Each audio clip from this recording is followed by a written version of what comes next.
Hi, you've reached the voicemail of Hannah Brett with Connect Call. Just leave a message and I'll get back to you as soon as I can. Thanks. 1 for more options. Hey, Hannah. We got your number from a psychiatrist we're working with. My son has just turned 18, but as an adolescent, we have tried every modality, every therapist. We've tried outpatient, PHP. We've also tried a couple stints in residential treatment where my son ran as an adolescent. And we're kind of now working with an interventionist, but to find maybe trying a different approach and looking at wilderness treatment. I know there's some great programs out there as well as some bad programs, and we're looking to get steered in the right direction. So I was hoping you could call me back and give us some guidance. I look forward to your call, and thank you.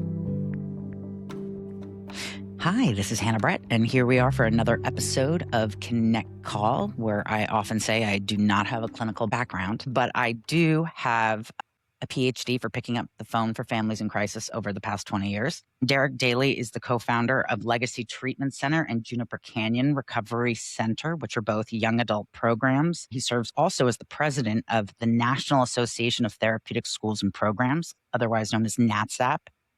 For more than 2 decades, he has advanced wilderness therapy, outdoor behavioral health care, and addiction treatment through program development, long-term outcome research, public policy, and field leadership.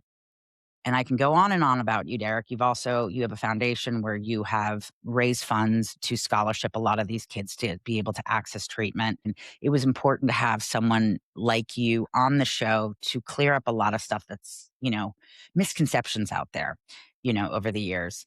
And so I just wanted to say welcome to the show and thank you so much for being here.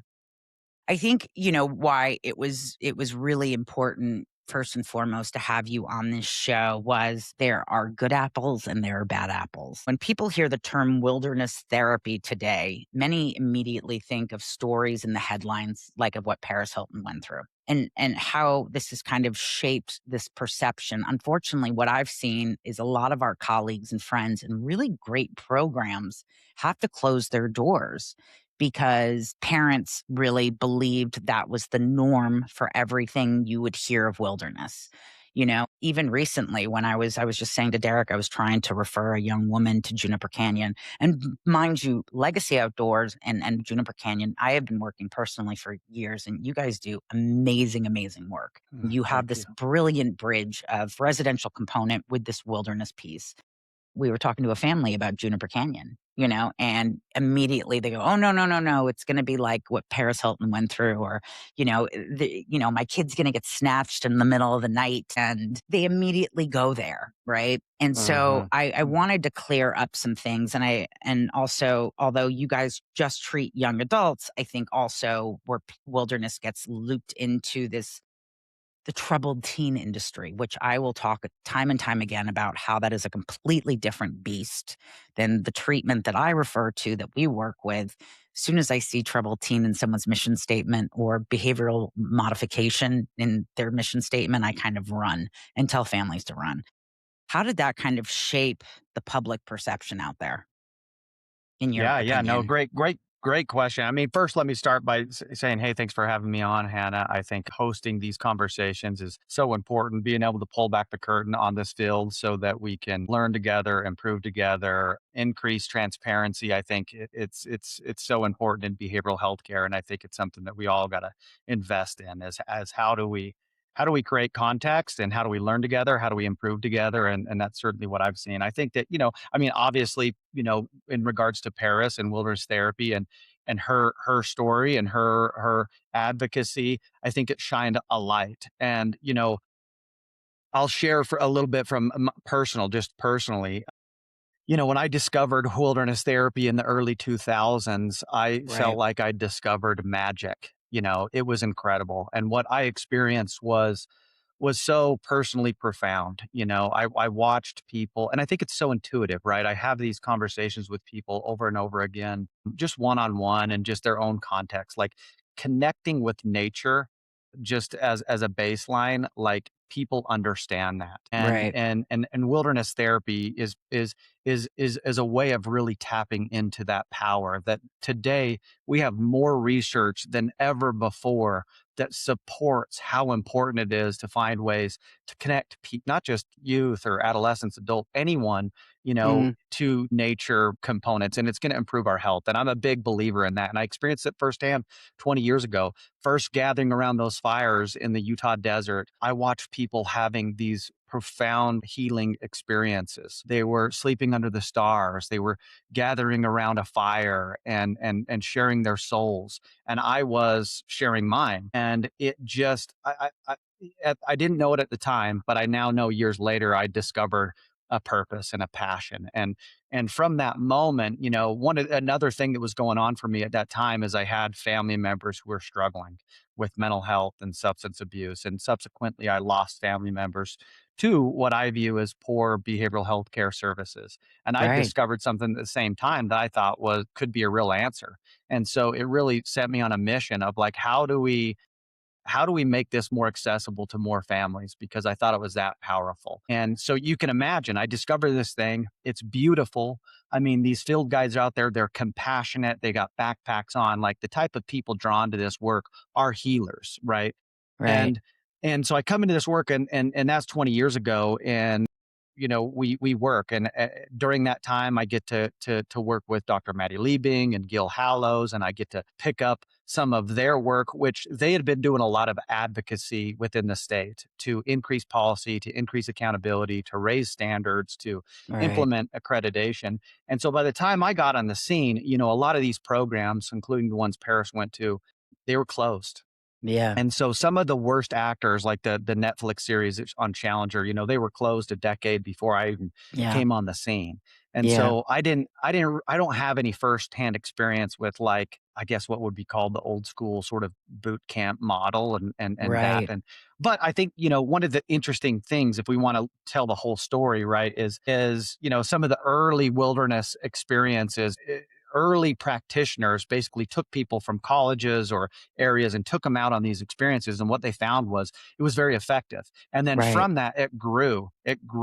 And then what happened was, is you had corporations come in and programs and people buying in and sort of trying to, I think, more profit off of what was a really and is a very powerful experience. And I think that's where, if I track it back, I think you see some of the bad practices and actors coming Mm. in. And Mm. but I think an untold story often, or overlooked story, is that this field, wilderness therapy and just behavioral health care in general, when you go on the ground and you meet practitioners and people doing this work, the vast majority of them they're healers themselves. They're compassionate, and Right. many of them have their own stories of wounding in this field, and that drives them to sort of raise the Right. bar. And so, I just, as I do this work as a NATSAP president, and I get to visit programs and I get to visit people, what I see is people doing the very best they can to elevate care and protect people. That's the motivation. And so when Paris comes on Right. a scene with some of this stuff and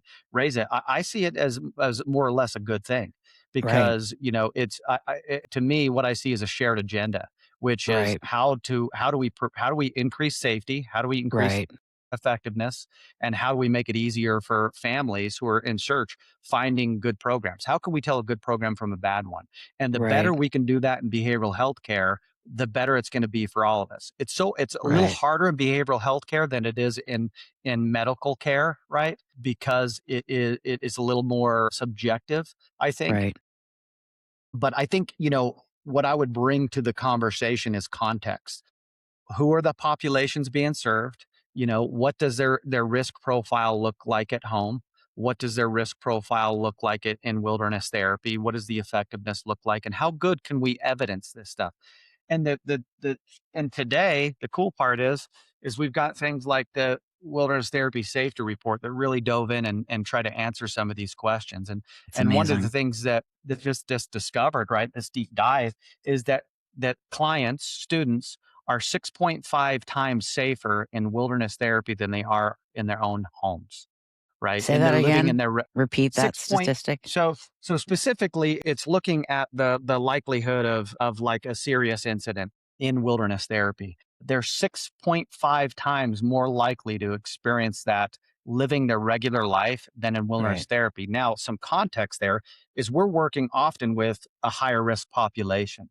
So you add that, what does that tell us? It tells us that these interventions are very safe. Now, what's important is you got to be looking at licensed and accredited programs. And as somebody who's been on site as an accreditor of programs and not provided them accreditation because they didn't meet the standards, that's evidence that we're headed in the right direction. So yeah, when being on the ground visiting programs to do the accreditation, when a program didn't meet those standards, we were able to immediately provide recommendations. In some of those cases, those programs closed. And so, that's the important work, is how do we pull back the curtain to ensure programs are Right. providing the level of care that we expect? And I think what the survivor community has in this field itself is a lot of motivated leaders who share the same goal.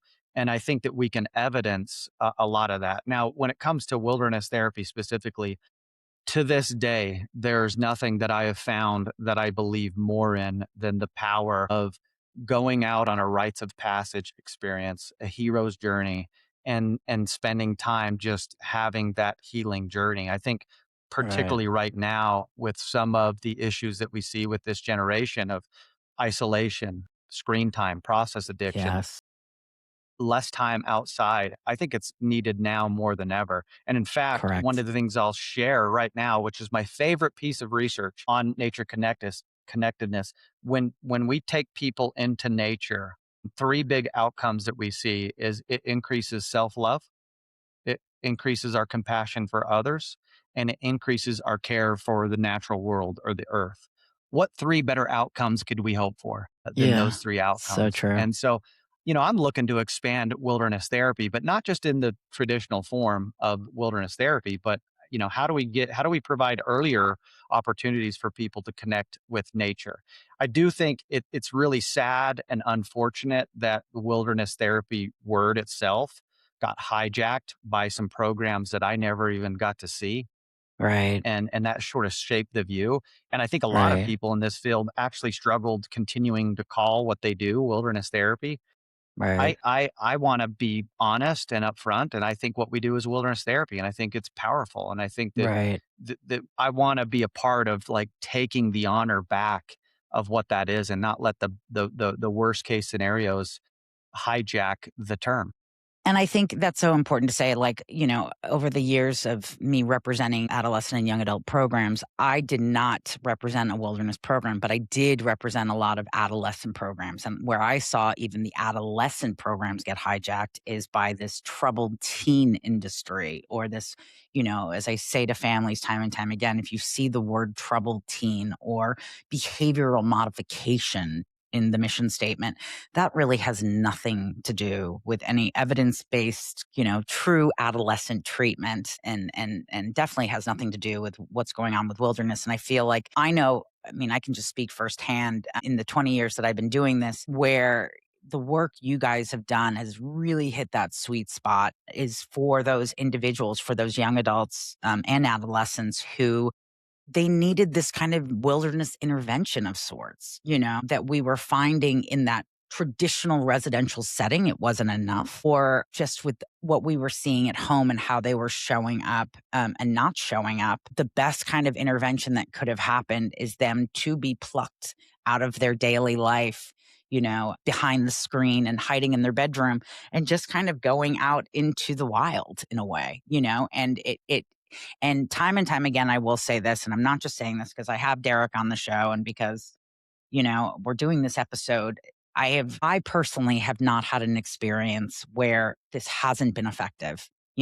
Of course, just like any other program, just like anything else, there are again bad apples, and there also have been unfortunate situations, right? But the mass majority, and at least the cases that I've worked on, there's and this is going to sound horrible. Well, not horrible, but like I can think of right now, there was a therapist worked at a treatment at a wilderness program. His name was Griff. I think you know Griff very well, and I hope you do. And he no longer does this work. But what was so amazing about him is when I had cases of especially young men that nobody else could get to, nobody else's voice or treatment could really have an effect on these young men, and they were just their behavior was off the charts. They were running from programs or stealing cars, and you name it, their behavior was off the charts. He was somewhat of a, you know, he was this whisperer of sorts that was able to get through the treatment in the wilderness setting, and also just of who he was. And that's the magic in the work we do. You know what I mean? And I think it goes into my next question. I think, for families out there looking at programs, what are some of the red flags that families should be aware of things to, go, this probably is not a good place for my child to go. Yeah, yeah. I mean, right off the top, you're going to want to look for programs that are licensed and accredited by an accrediting body. So you're looking at AE, Joint Commission. Those are important because what that tells you is they're being audited by an outside third party Mm, to make sure they're adhering to best practices. And having gone through that process many many times, and also being on the ground as a creditor, it's a deep dive. And every time you go through those processes, you're hit with some recommendations for improvement. And I've seen that only improve over time. Best practices are constantly evolving, and we're working to do those things. And so right off the bat, I would do that. The other piece that I always tell families is a program should be able to evidence in some way that they do what they say they do. So there should thank be you. some program evaluation that shows some transparency. If Yes. we treat anxiety, or if we're an eating disorder, I mean, you just name it, right? If we say this Right. is what we do, we should have some method of saying this is what our results look like. Right. And ideally, that could be program evaluation, and there's a lot of ways to get that information to study it.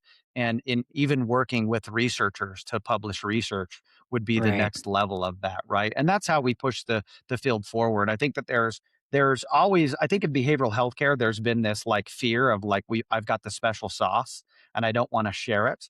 Where in the Right. medical field, when you see advancement, it spreads quickly. And I think that Mm, we need to adopt that same philosophy that, like, right. hey, let's pull back the curtain and show what we're doing works. And if Right. other people, and allow other people to adopt those same things, that's how we'll elevate the care together. Unfortunately, I think what has happened in behavioral health, which we don't see in the medical world as much, is two Right. things existing at the same time. You've got Right. some of the best programs in the world and some that are not so great at all, and they're able to Right. coexist. And as a parent or a family, you're talking to savvy marketers, it can be really difficult to tell the difference.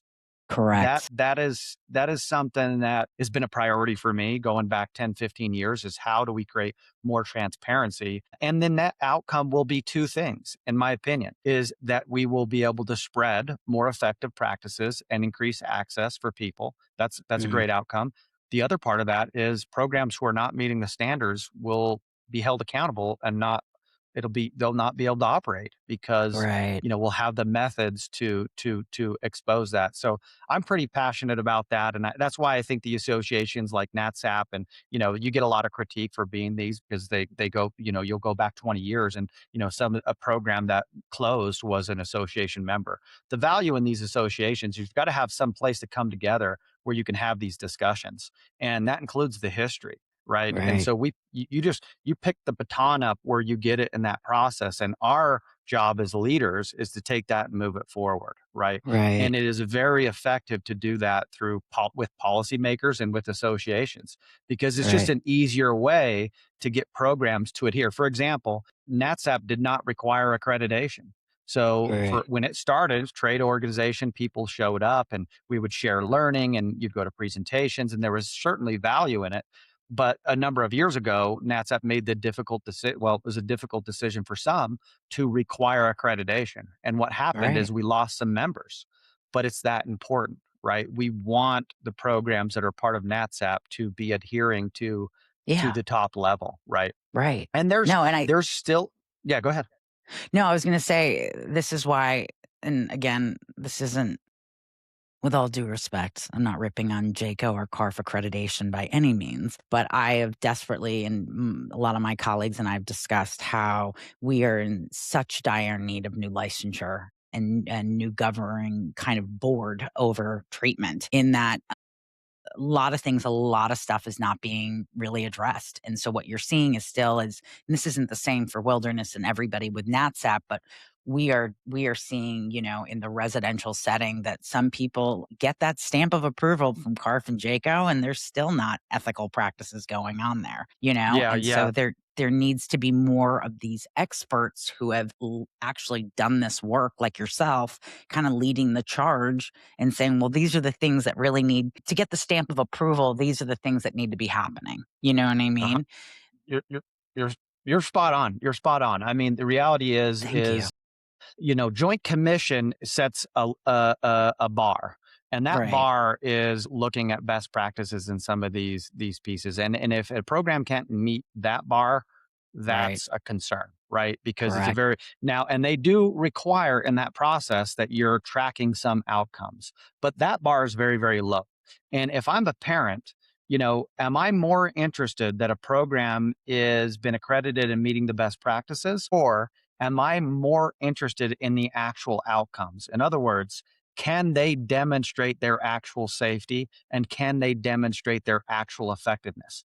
Joint Thank you. Commission doesn't bring that stuff to the forefront, right? Right. They're making Right. sure that you have a fire extinguisher and that you've got these ethical practices in place, which is Right. great. But I think the Right. more important question for us is we've got to be able to lead with, yes, we meet the best practices, we're adhering to these things, and also here's our safety record, Thank here's you. our outcomes. And I just agree with you. I think that I think and here's the cool part is we're starting to see some evolution on this front, and you're starting to see programs, and in the coming years at NATSAP, for example, what you will see is more programs evidencing what they do. Right. And it's such an important piece. In fact, part of what we're doing with policymakers, and some of this is, I think, been supported by the survivor movement, is some of the things that need to happen at the policy level have needed to happen for a long time. And Mhm. innovators and heroes in this work push to put in some regulations and to hold some of those Right. programs accountable. That's why they went out of business. But there's Right. still work to do, and Right. some of this work now is happening that I'm excited to see, and I want to be a part of those conversations because I want to see the field hold itself accountable. With that being said, and this is for a completely different episode, and this is something I feel very strongly about too, is when you're talking about like evidence-based, treatment and outcomes, something that I have found frustrating. And I just dealt with this recently with a family and where they went to their congregation for referrals, and all three programs that this father had given to me to look at for their son, they were all under this bracket of Christ centered and faith based. And again, I have nothing against faith. I have nothing against spirituality, but just like that has nothing to do with the chemo treatment you may be getting for your cancer or for the, surgery on that broken leg. It should have also nothing to really do is the core of why your loved one is going to, you know, for treatment for mental health and addiction. And what was really unfortunate for me to see is all three programs, there was no outcome studies or evidence based treatment going on, A, and B, that all I was seeing was this troubled teen word and this behavioral modification. And to me, it's just very dangerous under this kind of guise of Christ centered. And so I get scared when I hear, and again, this is totally off topic, but when I see and hear about, Robert Kennedy Jr. preaching about how millions and millions of dollars are going to be going into putting out all these faith-based treatments programs all over the country. And again, we're not really talking about, this money being put into what you're talking about, which is more and more of these programs we need to have, be held accountable for what they're doing and and I think again that's another episode for another time. But, I think just to get back on track, I think, I guess can you explain the difference of what quickly, like what a kid who had gone through something that a Paris Hilton went through, the difference between that and kind of what is the good treatment today? Yeah, yeah, yeah, for sure. I mean, fundamentally, right? And you learn this when you go to school as a clinician. One of the Right. most important factors in being effective in therapy and that therapy relationship is having trust and having a relationship. And so, Right. whether you're going to weekly therapy on an outpatient basis, the effectiveness of that process is largely dependent on how much trust and relationship do you have in the person that you're working with. And so, Right. I think, one of the things that I would point to is that what I see, certainly at Legacy and I see in the field, is an absolute focus on providing Right. like that we care. And we're going to treat each person that comes through the door as somebody who would be like our own family member, right? And treat Hmm. them with that sort of love and respect. And so that's where effectiveness starts, with just love and compassion, and a belief that like what we're doing has value, and we're going to engage in these activities, and be honest but be caring. And I think that's something that I see largely in this field, is the amount of passion and Yes. desire to help people Right. is worthy of celebration, right? Yes. If Thank people you. come in and see some of these frontline workers, and see some of the guides and some of the clinicians, and the hours that they put in, and the work that they do, and the collaboration, and and and the tools that they try to use to help people, I think that there would be a lot more understanding Yeah. and support for the work that we're doing. No, I often call some of, over the years, why I think I am so passionate in the work that I do, and I say more, I'm more of a connector than I ever was a representative or a rep for a program, is over the years I would walk into these rooms or go to these programs, and I would connect with people where I literally, it was magic, where I would see that they were like these angels in human suits. Like, I was like, they are doing the good work. They are making a difference. And then I would collect them as people to refer to, because I knew they, some of the most amazing people I have met in the work I've done, especially I see this in this wilderness treatment. It's just like a story like we just shared. Like, they just have this way of getting in touch with this kid or young adult or adult that nobody else can do. And I think, leading into the kind of the next question is, who would you consider a good candidate for the work you do, and who would not be a good candidate for treatment Yeah, yeah, in yeah. Legacy and Juniper Canyon? For sure, and maybe even before that, I'll just share some sort of a thought on that. Is Yeah. if we take, for example, the adolescent population, like let's look at like young women, for example. Since 2020, I think this is one of the larger misconceptions in behavioral health care, is that the systems we have put in place, evidence-based systems we have put in place, what it looks like for many families, and certainly for young women since 2020, is the steps are: you get a diagnosis and you get a prescription. Prescriptions are up about 64% for that population since 2020. It's Mm, massive. So we are right. currently treating and I'm not anti-medication by no means, but we are Right. using that as the first go-to means of Right. treating the population. And what are we getting? The results are getting worse. We're seeing Right. anxiety, depression, and isolation. All those things are increasing. So, I don't think those are the means to help. I do think, now picture that those same And just to young say on women. that point, Sure. just as someone who does struggle with depression and anxiety, and I have a therapist and we talk about this all the time, that's just a piece of my puzzle, right? Taking that med, but if I just did that med alone with nothing else going on, without doing my own DBT practices, or, having to, bring nature into my life on the daily, or, Yeah. connecting with human beings, like, that pill doesn't really do anything, right? So you have to, a lot of people, I think, just say, "Oh, I'm gonna diagnose my kid. They're gonna be put on a med and they're gonna be fixed." And that's not how it Yeah. works. Well, Yeah. absolutely. And if we just look at it in like just a case example of, let's just picture somebody like a legacy client who has, and there's many cases just in this last month that would fit this profile. Somebody who has been isolating, has been gaming, who has not been sleeping, who has high anxiety and depression scores, has been isolating, not engaging in meaningful social activity, all of these pieces. And then imagine them going to a weekly outpatient to work on this stuff while they're existing in that same environment, and getting a prescription, which I'm totally fine with on some level. Yeah. But now imagine that same person, they come out here and they detox from screens, they detox from substances, they get fresh air, they get to walk through nature, sit around a campfire. It is Yeah. intuitive that we're going to Right. see healing. In fact, one of the studies that I'm really excited about right now that we're doing is I'm a novice, but it's functional medicine, it's cellular biology. We've watched these clients, the color come back into their eyes and their face. We see them heal. And we've been Right. studying it from an emotional behavior standpoint. Right. But now we're actually going to look at it from a biological piece, right? Right. Is what happens at the cellular level as these guys go through the program and that color comes back to their face, because you see it and parents will report, it's like, this feels like a healthy person, Right. 90 days later, 60 days later. And so So true.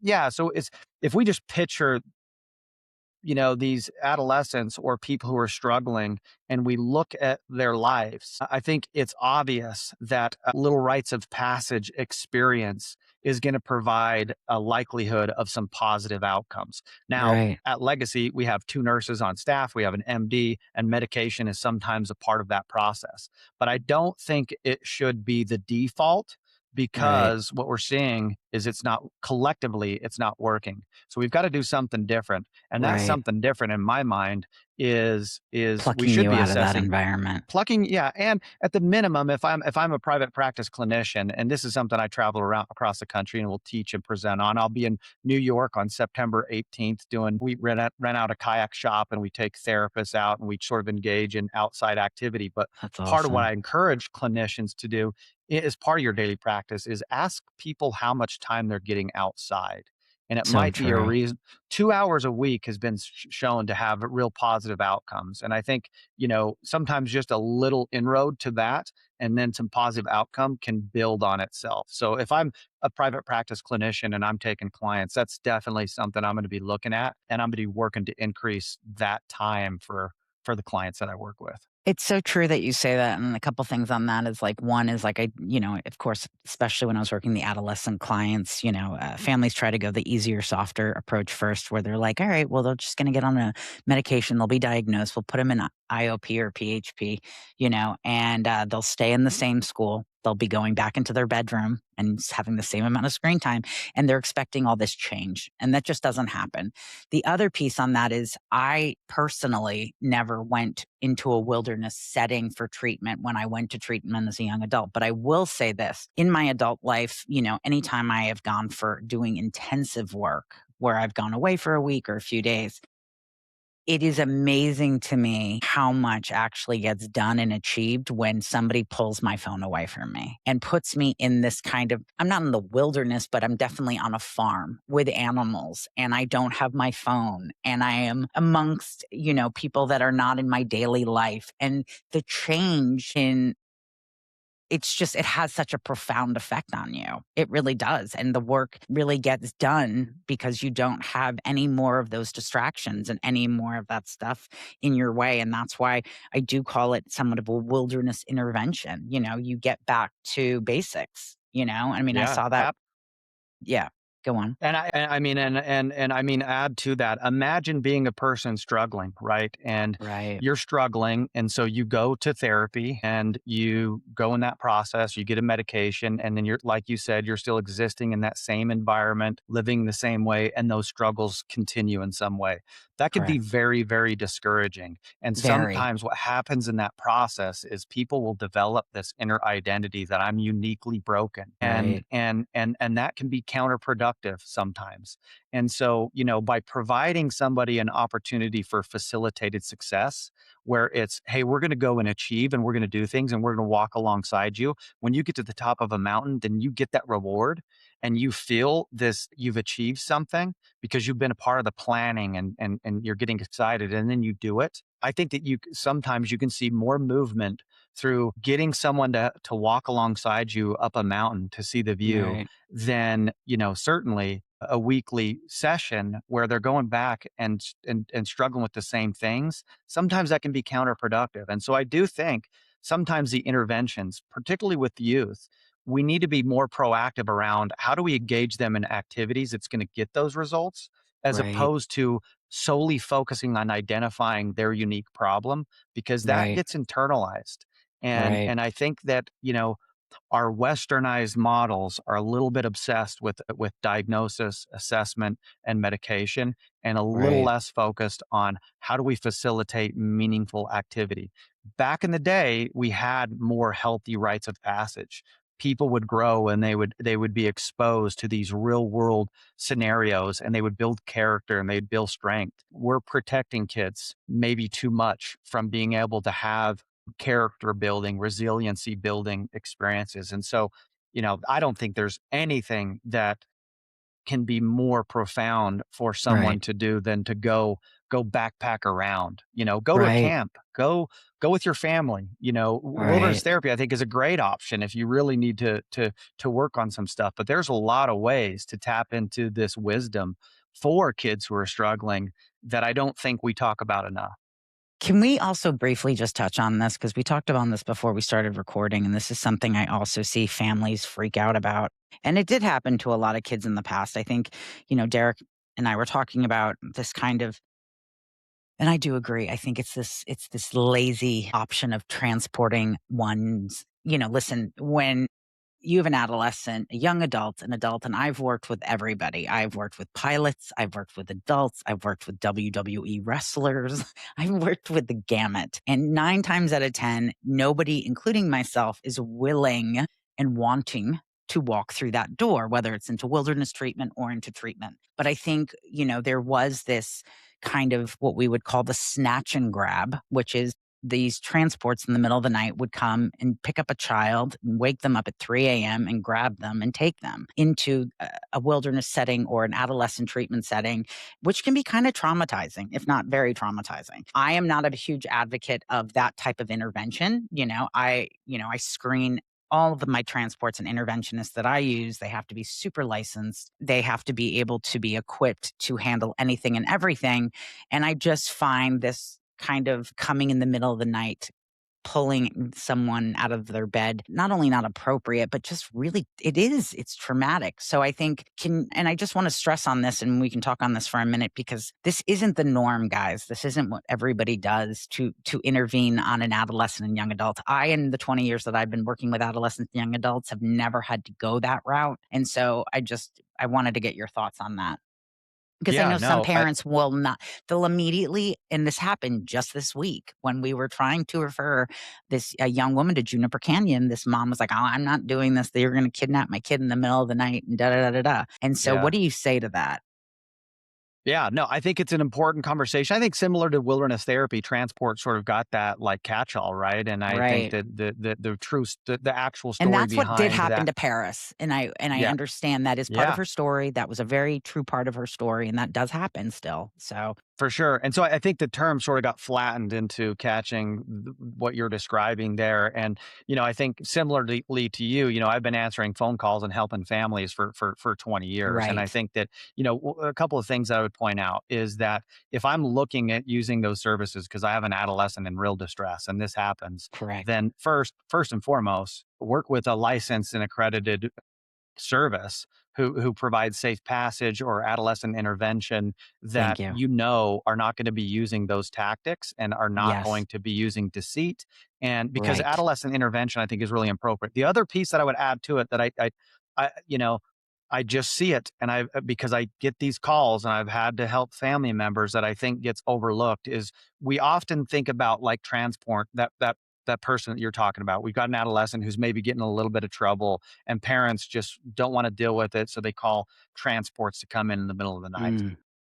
That shouldn't happen. And I think that the field in large part and the transportation type services, I don't see that practices. It may still exist and there's maybe some transporters out there still operating It like does that. And exist. I mean, and we I've had shouldn't. to yeah, And I unfortunately, think it that still that's where, does. similarly, transporters should be, and I see them advocating to try to raise the bar so that that Thank kind you. of practice no longer exists. The Right. flip side of that I think is important is, and these are real stories that happen. There's one that happened for me a month ago. It was a family member, and they called me in distress, and they had a family member who was an adolescent who was running down the street, taking his clothes off, right, and Mm. having a real psychotic break. It was scary. It was terrifying. And they were faced with a decision. Who do we call for support?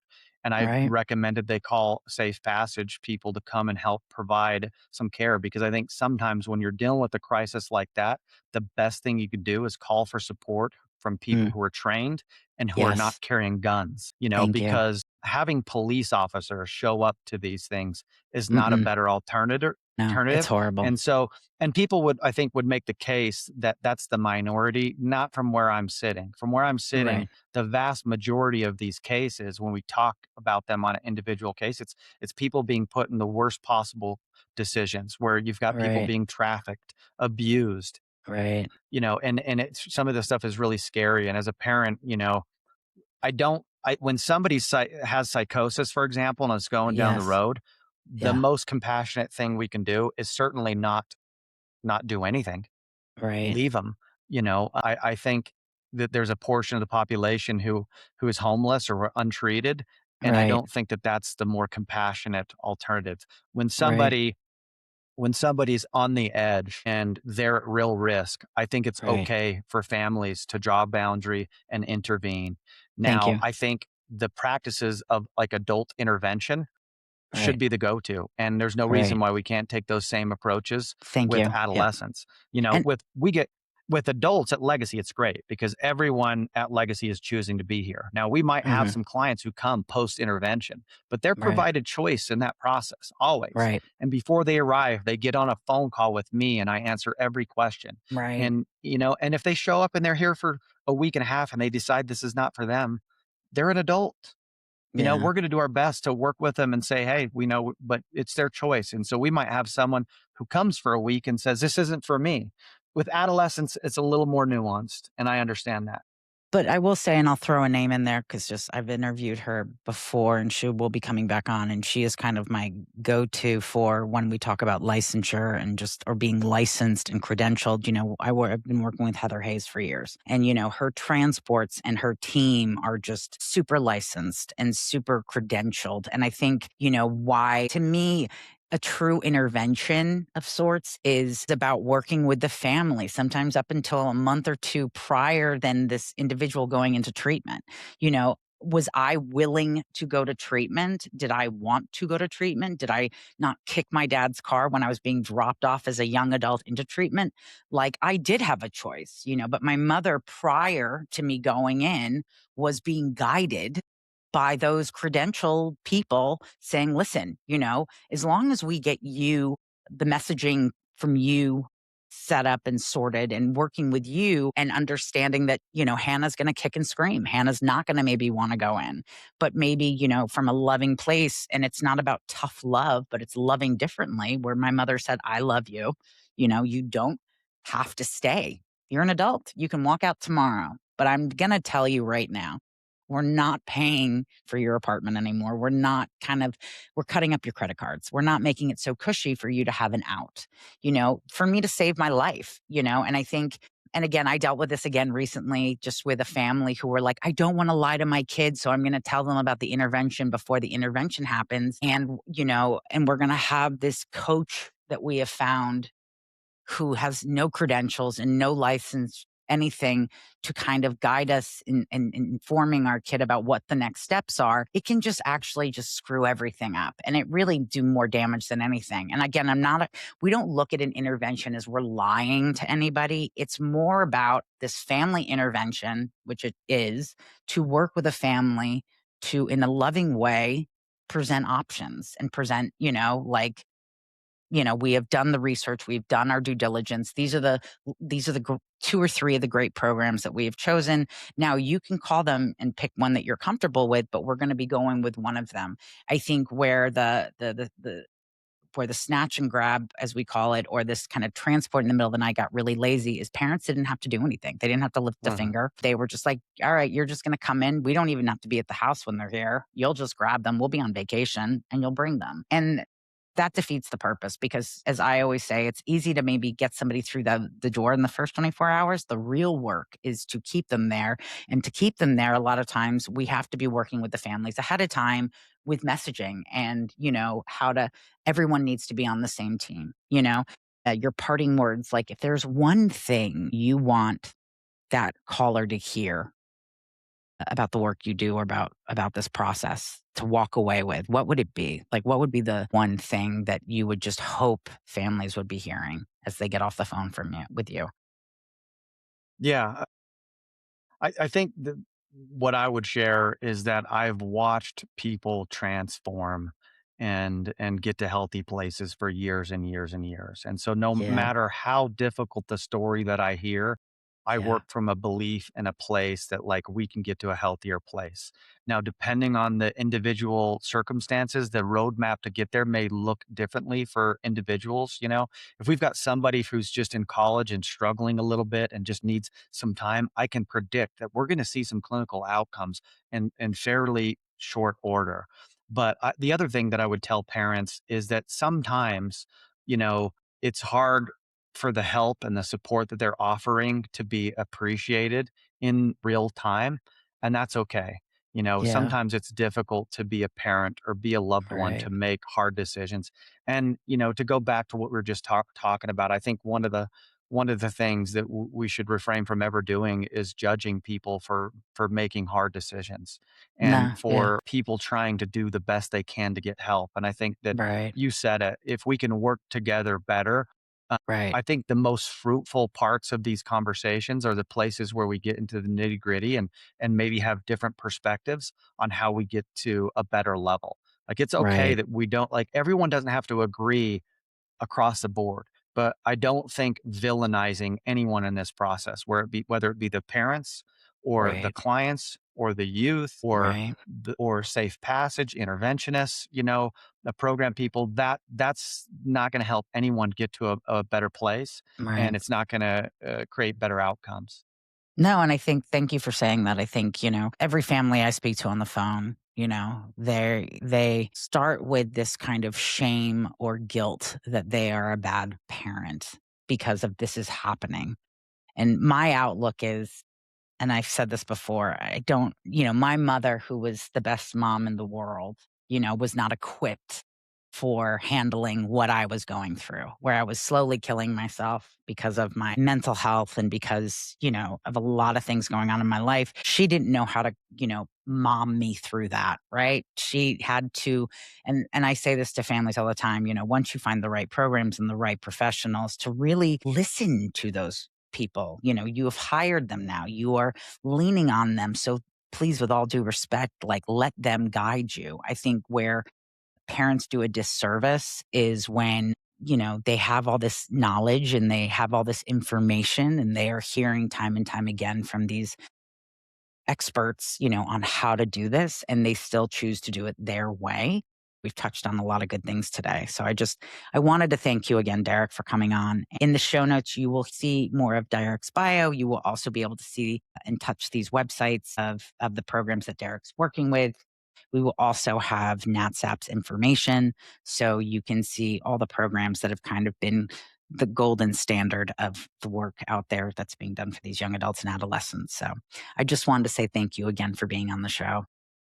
Yeah, thanks, Hannah. Thanks for hosting these conversations again. They're so important. And if I can encourage people, if you get a chance this week, go for a walk, go breathe some Thank you. fresh air, go get some sunlight, and ponder some of these questions. I think the best that we can do is to gather information, create context, and make the most informed decisions we can. In the meantime, go outside, get fresh air, and So and see for true. yourself. Yeah. So true. All right. Thanks again. And this is another episode of Connect Call. We'll see you next week. Thank you for tuning into this episode of Connect Call. As we conclude, remember that insights shared are intended for informational and educational purposes only and should not substitute professional medical advice, diagnosis, or treatment. We strongly recommend consulting a qualified medical health professional or healthcare provider for personalized advice tailored to your unique needs. Your mental health journey is important, and having the right support is essential. If you're experiencing a mental health crisis or require immediate assistance, please reach out to a mental health provider or emergency services in your area. We're grateful to have you as part of our community, and your well-being remains our priority. So follow us on social media to stay connected, and be sure to catch one of our episodes on our YouTube channel. We're here to support you every step of the way.